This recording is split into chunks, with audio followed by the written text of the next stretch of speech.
Fala galera, Prof. Rei aqui na área e hoje vamos trabalhar com um assunto bem bacana chamado de circunferência trigonométrica. O que eu preciso que vocês guardem para começar esse estudo? O raio da circunferência ele passa a valer exatamente 1 e o centro da tua circunferência vai ser a origem de um plano cartesiano. Vamos observar isso aqui. Olha o primeiro exemplo, olha a primeira circunferência ali. Então essa circunferência, ela passa a ter este centro aqui como sendo a origem de um plano cartesiano. Tô sem régua, não vai ficar muito bonito aqui. O professor não tem régua ainda? Quarentena, galera, não pode ser de casa, mas vai lá. Então tá aqui, ó, tá aqui uma circunferência que eu vou chamar ela de circunferência trigonométrica. Importante, raio vale exatamente 1. Então essa distância é 1, essa distância é 1, essa distância é 1, essa distância é 1, perfeito? Sem esquecer que isto aqui seria o equivalente a um plano cartesiano. Então aqui é a origem de um plano cartesiano. É exatamente o plano cartesiano, eixo x e eixo y. Como o raio vale 1, se eu pensar em coordenadas, pensa aqui, ó, aqui eu tenho o eixo x, então ele vai andar 1 para a direita no eixo x, passa a ser positivo. 1 para a esquerda no eixo x, aqui eu marcaria uma coordenada onde o valor de x vale exatamente menos 1. Se eu for pensar em coordenada, aqui é eixo y.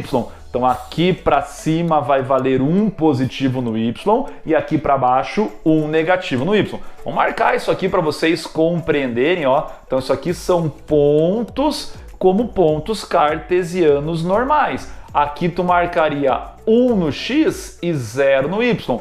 Aqui tu marcaria 0 no x e 1 no y. Professor, por que 1 mesmo? Raio vale exatamente 1. Olha do outro lado aqui, agora é para a esquerda, então o x é negativo. Menos 1 no x, 0 no y.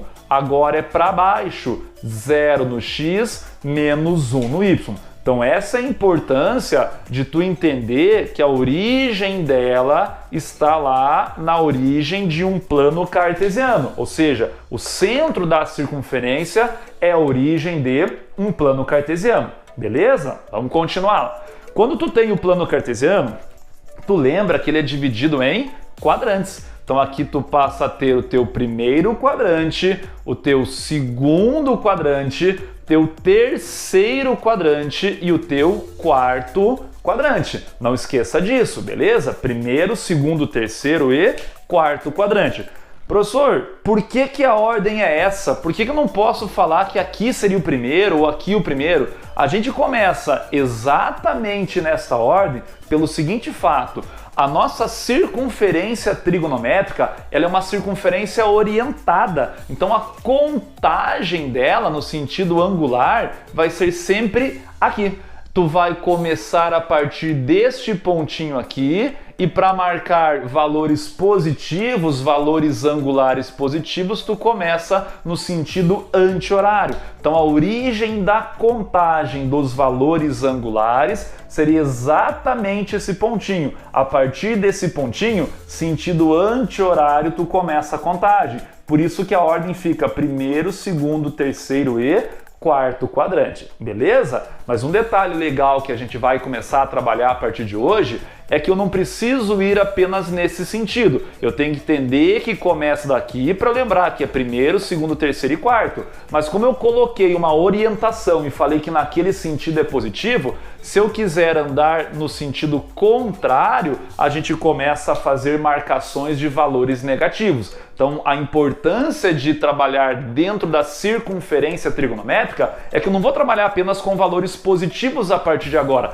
Tanto positivos quanto negativos eu posso trabalhar. Ou seja, quando tu trabalha lá em geometria, não faz sentido eu desenhar um triângulo e marcar um ângulo interno dele como sendo menos 30 graus, menos 40 graus. Diferente do estudo trigonométrico. Na trigonometria, tu vai ver que é normal trabalhar com ângulos negativos. E o significado de trabalhar com ângulos negativos é pensar na nossa circunferência trigonométrica e lembrar que ela é orientada. Como ela é orientada, seu Quando no sentido contrário do sentido positivo, eu passo a trabalhar com valores negativos, beleza? Primeira importância é esta que eu queria que vocês guardassem. Vamos continuar aqui. Fiz mais uma circunferência.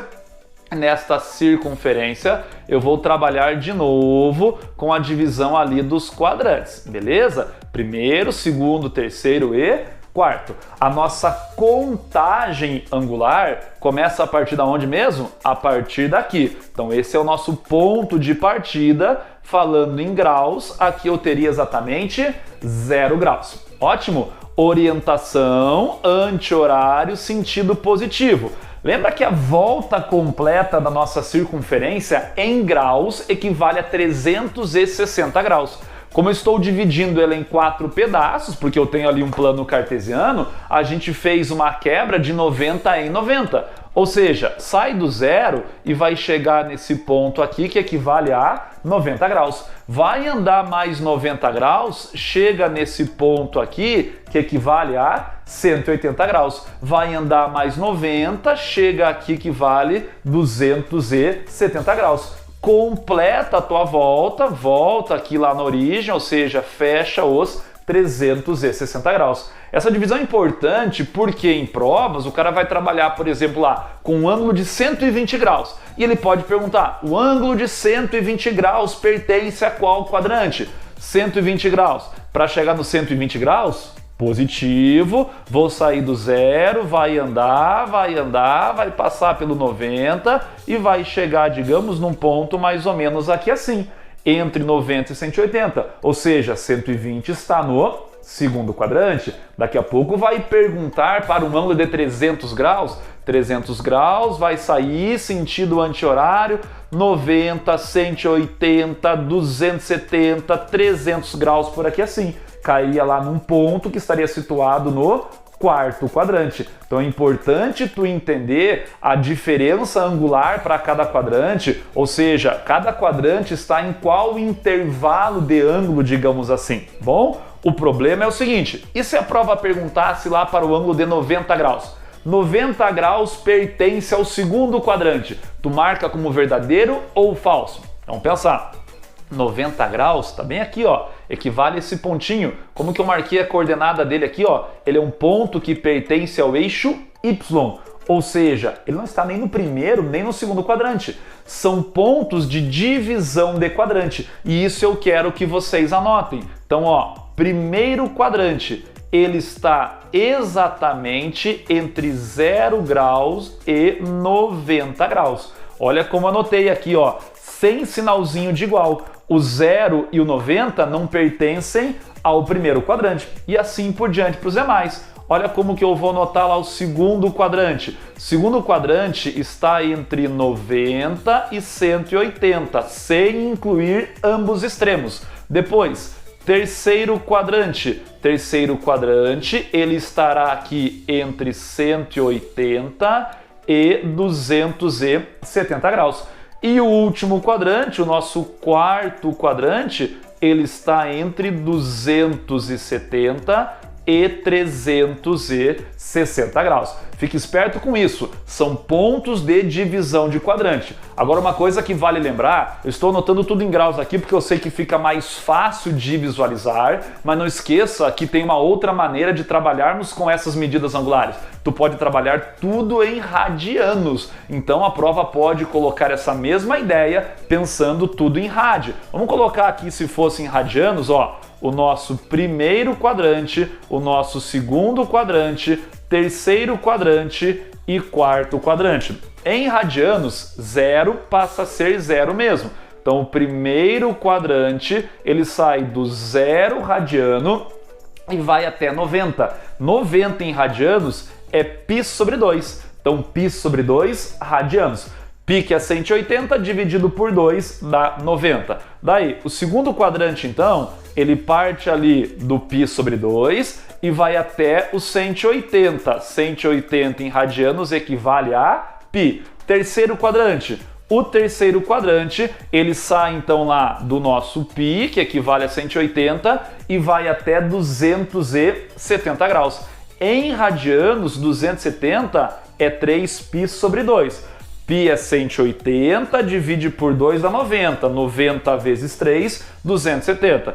Então, para finalizar, o quarto quadrante, ele sai lá sem incluir, é óbvio, ó, tudo sem sinal de igual, do 3π sobre 2 e dá uma volta completa. Lembra que 360 passa a ser exatamente 2π. Então, guarde muito bem essa ideia dos quadrantes. Isso é extremamente importante, perfeito? Mas qual que é a proposta principal de trabalhar dentro do ciclo trigonométrico? É que, na verdade, o ciclo ele não é estático, digamos assim. Quem me disse que eu começo a dar a volta a partir daqui e tenho que parar no 360? Se eu quiser dar 2 voltas, 3 voltas, 4 voltas, 5 voltas e assim por diante, eu posso. E aí que entra uma ideia bem bacana que a gente vai trabalhar, tá bom?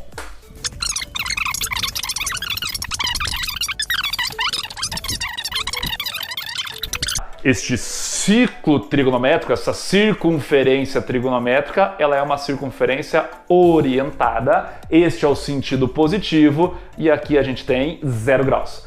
A partir daí, vamos fazer algumas aberturas, vamos construir alguns arcos e tentar entender algumas coisas, perfeito? Já sabe que é esse o sentido positivo, então agora eu vou lá. A partir do 0, ó, eu vou andar sobre a circunferência e vamos supor que eu venha até aqui e eu pare em um ponto de 60 graus. Lembra de onde que vem esse 60 graus? Esse 60 graus é a medida do arco que equivale ao ângulo central dessa tua circunferência. Então o que eu quero que tu guarde é que tu sempre vai trabalhar com o ângulo central a partir daqui, ó. Sai do início, vem até o centro da tua circunferência e daí, ó, tu vai fazer o prolongamento até onde vai bater na extremidade do arco que tu abriu. Então, de novo, tu tem que sempre considerar que o teu arco vai começar a partir daqui, porque ela tem um início, é uma circunferência orientada, não esqueça disso. Então, a partir dessa abertura, tu vai até o extremo do arco. Para fazer a medição aqui angular, tu tem que trabalhar sempre com a equivalência do teu ângulo central. Então, este ângulozinho aqui equivale a 60 graus. Beleza? Agora que vem a ideia interessante. Agora que vai surgir algo que eu quero que vocês guardem, que são chamados de arcos congruentes. Essa é uma importância bem bacana no estudo da circunferência trigonométrica. O que vem a ser a ideia de congruência mesmo?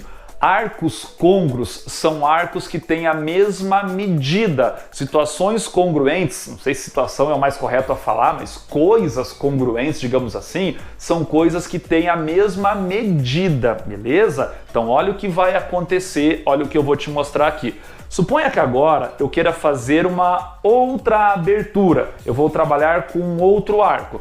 Lembre que tem que começar a partir daqui. Então eu vou começar a partir daqui, ó, e vou indo. Vou passar 1, 2, 3, 60, continua indo, vai passar lá pelo 90, continua indo, vai passar pelo 180, continua indo, vai passar pelo 270, continua indo. E como eu falei, eu não preciso parar aqui no 0. Eu vou continuar andando. Eu que mando em mim mesmo, ando até onde eu quiser. Vou continuar andando e vou parar exatamente aqui.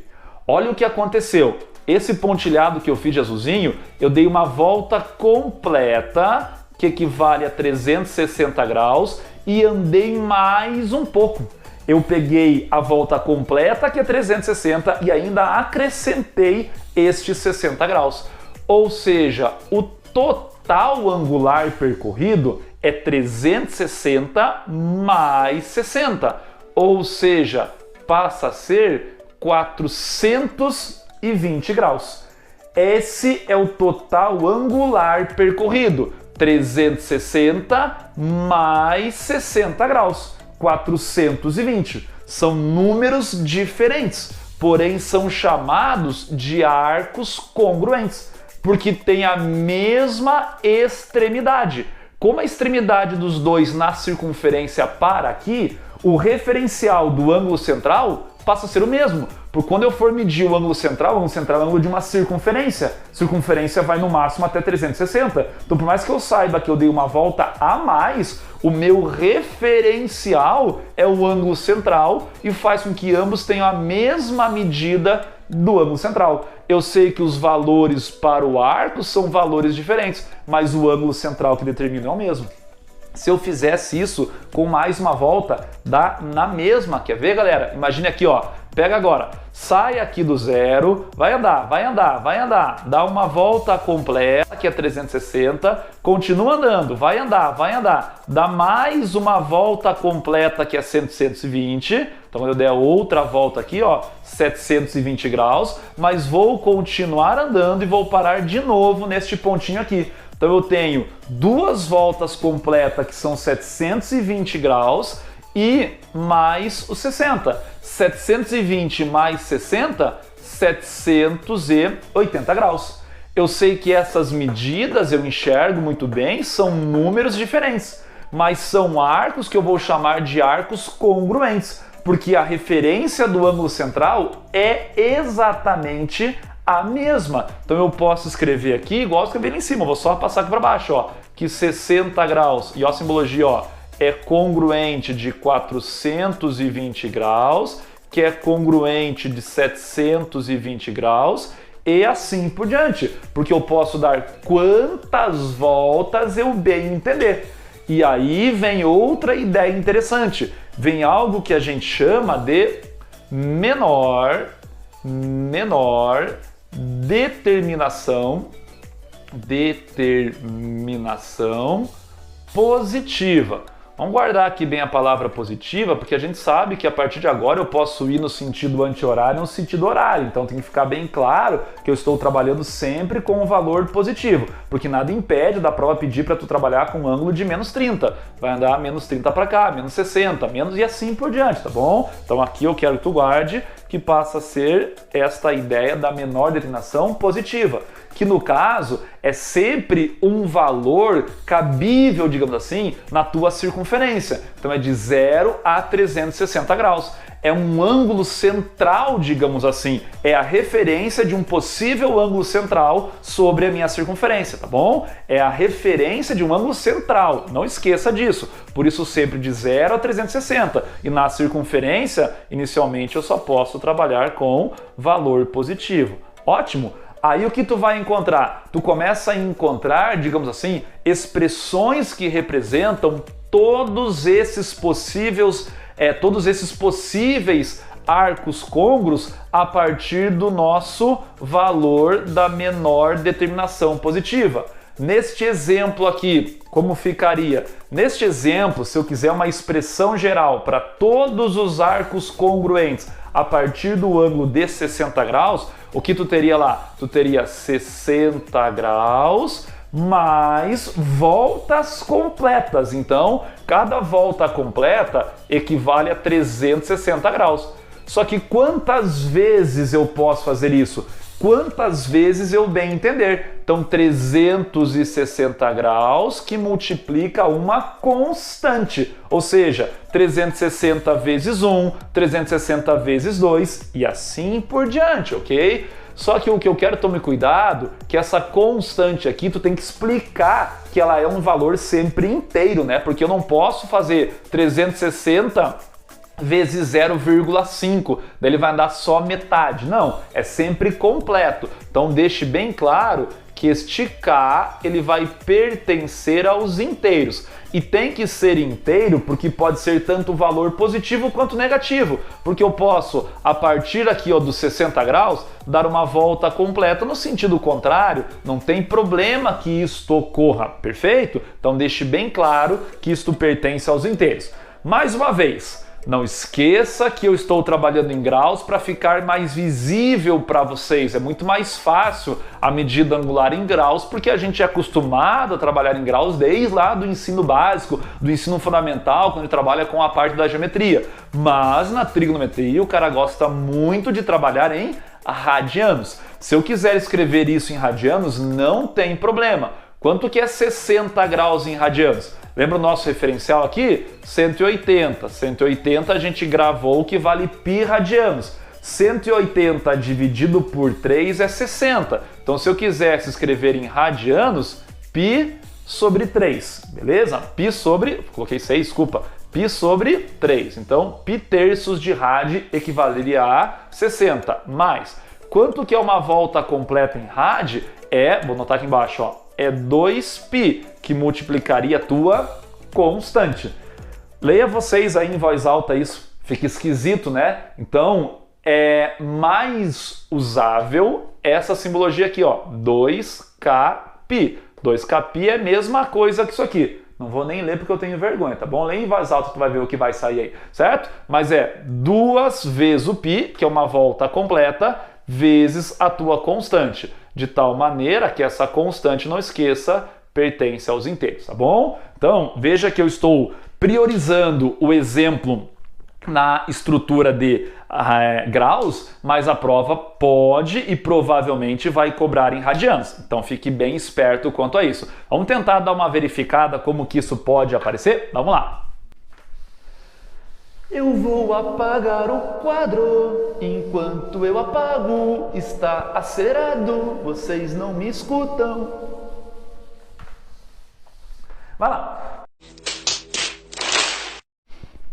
Então vamos supor que a prova cobra de vocês sobre o extremo de um arco de 900 graus. Aonde que ele para, qual é a menor determinação positiva dele, está em qual quadrante, sei lá o que a prova poderia perguntar, mas ele vai cobrar alguma coisa sobre 900. Então tu vai encontrar a menor determinação positiva deste ângulo aí. O que acontece? Para chegar no 900 graus, tu parte no sentido anti-horário e começa a rodar. Uma volta completa, 360, mais uma volta completa, 720, mais um pedaço para chegar nesse 900. Exatamente aonde que ele para é o que a gente vai descobrir. De que jeito? Fingindo que tu está tirando as voltas, ou seja, uma volta completa em graus é 360, então vai descontar menos 360 graus. Diminui aqui, sobra 540. Acabou? Não,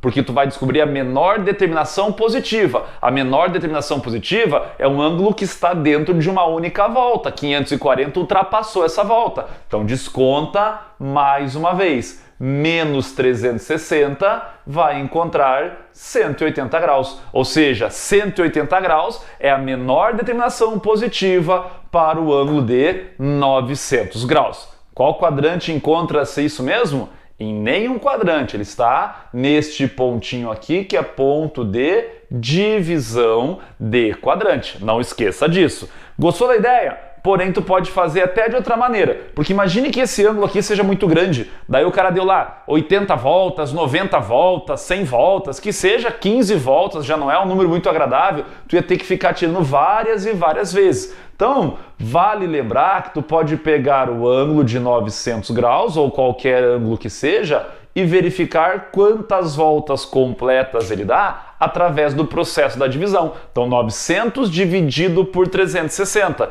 Se tu dividir aqui 900 por 360, vai encontrar como quociente 2 e vai sobrar um resto de 180. E o que importa pra gente, ó, é este valorzinho aqui, ó, do resto, aquilo que sobrou. Ele que é a tua menor determinação positiva. Verifique que deu a mesma resposta. Que significa esse 2 aqui? Esses 2 são as voltas que tu descontou. Então a ideia é a mesma, seja por conta de menos ou seja por conta de divisão. Nós demos 2 voltas completas e paramos no ponto de 180 graus. Perfeito? Não importa qual é o ângulo que vai aparecer, tu vai proceder sempre do mesmo jeito. E cada um escolhendo a melhor maneira. Quer fazer com conta de menos, talvez tu tenha que fazer bastante contas. Se quiser, dá para fazer por divisão.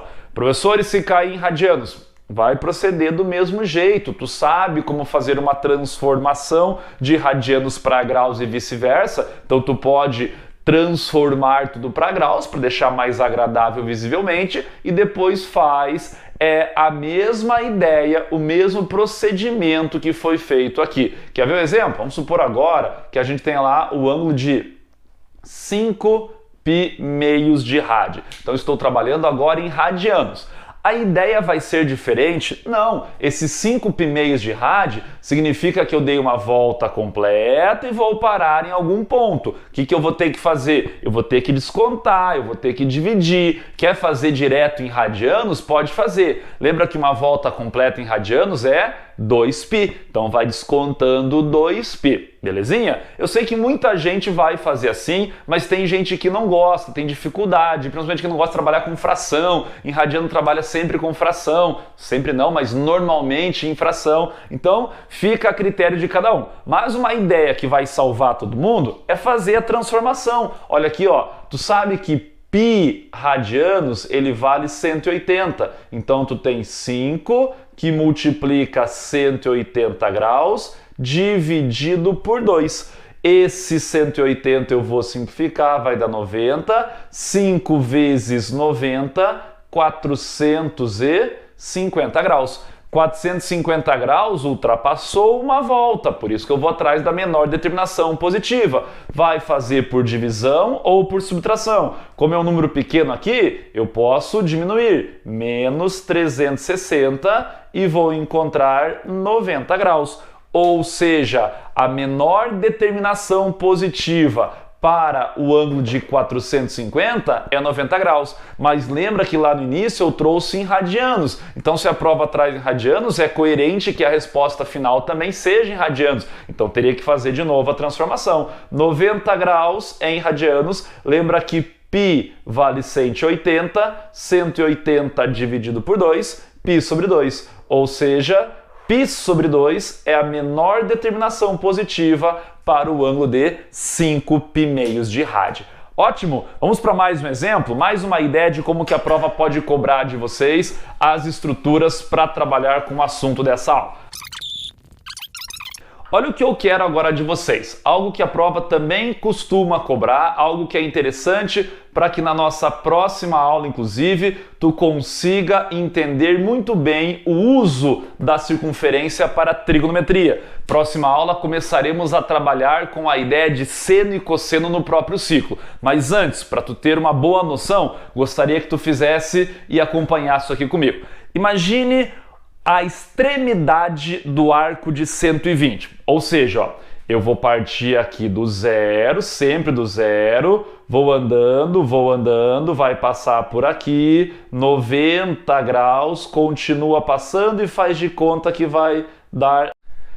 Então agora vamos para o nosso último exemplo. Vamos supor o seguinte, vamos supor que a prova peça para vocês encontrarem a coordenada do extremo do arco de 120 graus. Vamos lá. Parte do zero, sentido anti-horário, sentido positivo, e vocês começariam a andar sobre a circunferência, 0, 1, 2, 3, 4, 5, assim vai, 90 graus, vai. Vamos supor que vai parar mais ou menos por aqui assim, 120 graus. Por que ele pode perguntar a coordenada? Porque agora tu vai ter que relembrar o início da aula. Qualquer coisa volta lá no início, que foi a primeira coisa que eu falei para vocês. Isto aqui é uma circunferência que tem raio igual a 1. E o centro da circunferência aqui é a origem de um plano cartesiano. Então eu posso muito bem tentar achar a coordenada deste pontinho aqui. Como faremos isso? Vamos verificar. Olha a ideia aqui. Então, fiz a abertura do meu arco, ó, eu vou fazer esse prolongamento até o centro da minha circunferência. E exatamente este ângulo aqui, ó, ele é o ângulo central. Lembre que é sempre do zero até a extremidade. Então, este ângulo aqui que vale 120. O que tu vai fazer para te ajudar, então? Vai montar um triângulo. Olha aqui, ó. Vou pegar isto aqui, que é o raio da circunferência. Este segmento aqui, raio da circunferência. E lá no início da aula a gente já viu que isso aqui vale exatamente 1. Daí, vou puxar aqui para fazer um cateto, ó. e vou puxar aqui para fazer o outro cateto. Então a gente passa a ter um triângulo retângulo onde a hipotenusa vale exatamente 1. E por seno e cosseno eu vou encontrar as coordenadas daquele ponto que está sobre o extremo aqui do nosso arco de 120. Vou chamar aqui de y e vou chamar aqui de x, beleza? Vamos lá, vamos lembrar que para o cálculo de seno de um ângulo, vou chamar aqui de um ângulo alfa, a gente passa a ter cateto oposto dividido por hipotenusa. E cosseno de um ângulo, vou chamar de novo de ângulo alfa, passa a ser cateto adjacente por hipotenusa. Vamos lá. Quem que é o nosso cateto oposto? Lembre que para falar em cateto oposto ou cateto adjacente, eu tenho que ter a dependência de um ângulo. Então eu vou trabalhar com este ângulozinho aqui, ó. Observe o ângulo que eu vou trabalhar, porque fica bem visível. A gente tinha um ângulo até então de 120. Para fechar aqui esse pedacinho, está faltando quanto? Está faltando 60 graus para que a gente feche o 180. Ó. Lembra que até aqui, ó, meia volta, 180. Então esse pedaço é 60 graus para completar o 180. Então o teu ângulo de referência vai ser 60 graus. Vai ficar assim, então, ó, seno de 60 graus, que vai ser exatamente igual a quem? Seno, cateto oposto por hipotenusa. Se o ângulo está aqui, cateto oposto a ele passa a ser o teu y dividido pela hipotenusa, que é 1. Agora tem que lembrar quanto vale seno de 60. Lembra da tabela lá, musiquinha? 1, 2, 3, 6, 2, 1. Vou cantar aqui agora, beleza? Mas vai lá. Seno de 60 graus vale quanto? Vale raiz de 3 sobre 2. Raiz de 3 sobre 2 é y sobre 1, ou seja, o valor do y vale raiz de 3 sobre 2. E agora aqui, o nosso x vai fazer de maneira similar, só que agora tu vai calcular o cosseno do ângulo. Por que cosseno? Cosseno é cosseno é cateto adjacente. Cateto junto ao ângulo vale 60, então, cateto junto ao ângulo vale x, o ângulo é 60, né? Então passa a ser lá x dividido pela hipotenusa, que é 1. Cosseno de 60 vale meio, então meio é o valor do x. Agora vamos lá, qual foi a pergunta que eu fiz? Eu perguntei a coordenada. Então, cuidado que quando a gente montou o triângulo, a gente achou lados de triângulo, por consequência, as medidas são positivas, mas é uma coordenada. Coordenada, eu tenho o valor do x, ó, situado para a esquerda. A medida aqui, ela vale meio, mas no plano cartesiano está para a esquerda, então a nossa coordenada vai ser menos meio no x, e o y, beleza, tá para cima, ó, sem problema nenhum, ele vale raiz de 3 sobre 2. Ótimo! Agora o que eu quero que vocês façam? Eu quero que, assim como na última aula eu deixei lá um desafio, digamos, para vocês tentarem fazer, aqui vai de novo. Dentro dessa ideia, eu quero que vocês digam qual é a coordenada do extremo deste valor aqui, beleza? O arco vai ser de 22 π sextos e eu quero que vocês tentem descobrir qual é a coordenada. Algo muito similar a isso aqui, mas envolvendo mais detalhe. Vai ter que fazer transformação, talvez não seja um ângulo de primeira volta, não sei, mas eu quero que vocês tentem encontrar. Vai me responder aonde mesmo? Entra no Instagram, na Estrada com os Profs, manda um direct para mim lá, que eu corrijo, eu observo se está certo ou errado, troco uma ideia e qualquer dúvida, inclusive, pode mandar mensagem para mim lá, que eu ajudo vocês, beleza? Falou, galera, um abraço, até a próxima, falou!